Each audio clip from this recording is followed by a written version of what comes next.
আরে বন্ধু করুন আপনার সমতুল্য লোকের সঙ্গে, তাহলে আপনি সম্মান পাবেন। আপনি যদি আপনার থেকে উচ্চ স্তরের লোকের সঙ্গে বন্ধু করেন, তাহলে সম্মান পাবেন না। কারণ সে আপনাকে সর্বদা আদেশ দিবে কিংবা নির্দেশ দিবে সেটা পালন করার জন্য। তাই বন্ধু করুন আপনার সমতুল্য লোকের সঙ্গে, তাহলেই সেই বন্ধুত্ব চিরস্থায়ী হবে। তাছাড়া সে বন্ধুত্ব চিরস্থায়ী হবে না। কারণ আপনার থেকে যদি আপনার বন্ধু বড় হয় না, কিংবা সম্পদওয়ালা কিংবা পয়সাওয়ালা হয়, আপনাকে নিচু দেখাবে। আপনাকে উঠতে বসতে অর্ডার করতে হবে, অর্ডার করবে এবং আপনাকে সেটা শুনতে হবে। তাই আপনাকেও খারাপ লাগবে। তাই বন্ধু করবেন একদম সময়।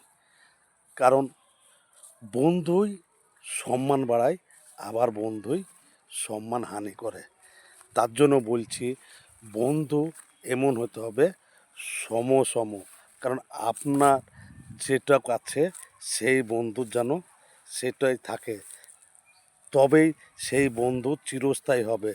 তাছাড়া বন্ধু চিরস্থায়ী হবে না। কারণ আপনাকে যদি আপনার একটা বন্ধু বলে এই জলটা বয়ে নেয় কিংবা এই আমার বাড়ি এই জিনিসটা কিনে নিয়ে আয়, তাহলে আপনার মনটা কী হবে? তাই বন্ধু করার সময় অনেক চিন্তা ভাবনা করে বন্ধু করবেন। কারণ বন্ধু হচ্ছে এক ধরনের ভাই। তাই বন্ধু যার সঙ্গেই আপনি করবেন সে যেন আপনাকে নির্দেশ কিংবা আদেশ না দিতে পারে। কারণ আদেশ কিংবা নির্দেশ দিলে আপনার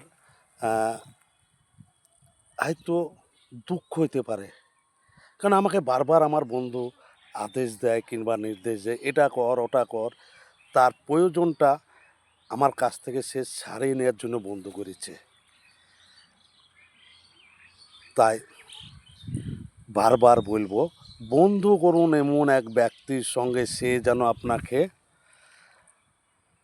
অর্ডার না করতে পারে কিংবা আদেশ নির্দেশ না দিতে পারে এবং আপনার জীবন সঙ্গী হয়ে থাকে। আপনার সুখের দিনেও থাকে, দুঃখের দিনেও থাকে। সেই সব ব্যক্তির সঙ্গে বন্ধু করবেন, তাহলে বন্ধুত্ব চিরস্থায়ী হবে। তাছাড়া বন্ধুত্ব চিরস্থায়ী হবে না। তাই আবারও বলছি, বন্ধু করুন সমানে, তাহলে সেই বন্ধু আপনার চিরস্থায়ী হবে। তাছাড়া ক্ষণস্থায়ী হয়ে দাঁড়াবে। কারণ আপনার থেকে হাই হলে না, সেই বন্ধু আপনাকে দিয়ে অনেক কিছু কাজ করে নেবে। আজকের ব্লগটুকু এইটুকুই। ব্লগটুকু যদি আপনাদের ভালো লাগে তাহলে একটা লাইক, একটা গঠনমূলক কমেন্ট, পারলে একটা শেয়ার করে পাশে থাকবেন।